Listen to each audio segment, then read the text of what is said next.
ખેડૂત મિત્રો, શું તમે મોંઘા રાસાયણિક ખાતરો જેવા કે ડીએપી, એનપીકે, યુરિયા અને એમોનિયમ સલ્ફેટ વાપર્યા છતાં પાકમાં ધારી વૃદ્ધિ કે સારી ક્વોલિટી નથી મેળવી શકતા? શું રાસાયણિક ખાતરોથી તમારી જમીનની ફળદ્રુપતા ઘટી રહી છે? તો હવે ચિંતા છોડો. આ દરેક સમસ્યાનો સચોટ ઉકેલ એટલે અરિહંત બાયોફર્ટિકેમ પ્રાઇવેટ લિમિટેડનું અરિહંત રોયલ.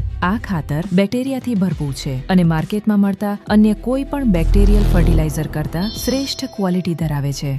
સાચું કહું તો અરિહંત રોયલની તો કોઈ તુલના જ ન થઈ શકે. અરિહંત રોયલ જમીનમાં રહેલા અલભ્ય પોષક તત્વો જેવા કે ફોસ્ફરસ, ઝીંક, સલ્ફર અને માઇક્રો ન્યુટ્રિયન્ટ્સને બેક્ટેરિયા સ્વરૂપે સક્રિય કરી પાકને આસાનીથી પહોંચાડે છે. તે જમીનમાં અળસિયાની સંખ્યા વધારે છે, જમીનને પોચી બનાવે છે અને મૂળનો જબરદસ્ત વિકાસ કરે છે.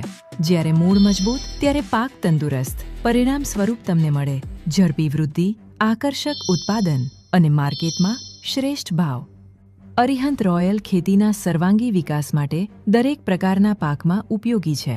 તેમાં ધાન્ય પાકો જેવા કે બાજરી, જુવાર, ઘઉં, ડાંગર અને મકાઈ તેમજ તેલીબિયા પાકો જેવા કે સોયાબીન, એરંડા, મગફળી, રાયડો અને તલ તથા કઠોળ વર્ગના તુવેર, ચણા, મગ અને મઠમાં તે ઉત્તમ પરિણામ આપે છે.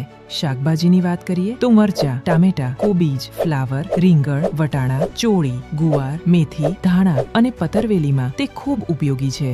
કંદમૂળ પાકો સુરણ, આદુ, બટાકા, શક્કરિયા, હળદર, ડુંગળી, લસણ અને રતાળુમાં પણ તે ખૂબ ફાયદાકારક છે. વેલાવાળા શાકભાજી પરવર, દૂધી, ગલકા, કારેલા અને તુરિયામાં પણ તેનો ઉપયોગ થાય છે. બાગાયતી ફળ પાકોમાં તરબૂચ, ટેટી, કેરી, ચીકુ, દાડમ, સીતાફળ, જામફળ, બોર, નારંગી, મોસંબી, નારિયેળી અને લીંબુ જેવા ફળોની ગુણવત્તા સુધારે છે.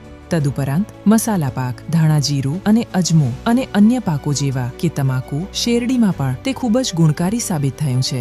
અરિહંત રોયલનો ઉપયોગ પાયામાં પણ આપી શકાય છે. વાવણી પહેલા અને વાવણી પછી ઉપરથી પણ કરી શકાય છે અને લાંબા ટૂંકા ગાળાના પાકમાં વારંવાર ઉપયોગ પણ કરી શકાય છે. તો ખેડૂત મિત્રો, જમીન સુધારો અને ઉત્પાદન વધારો આજે જ અપનાવો અરિહંત રોયલ. વધુ માહિતી માટે નજીકના ડીલરનો સંપર્ક કરો.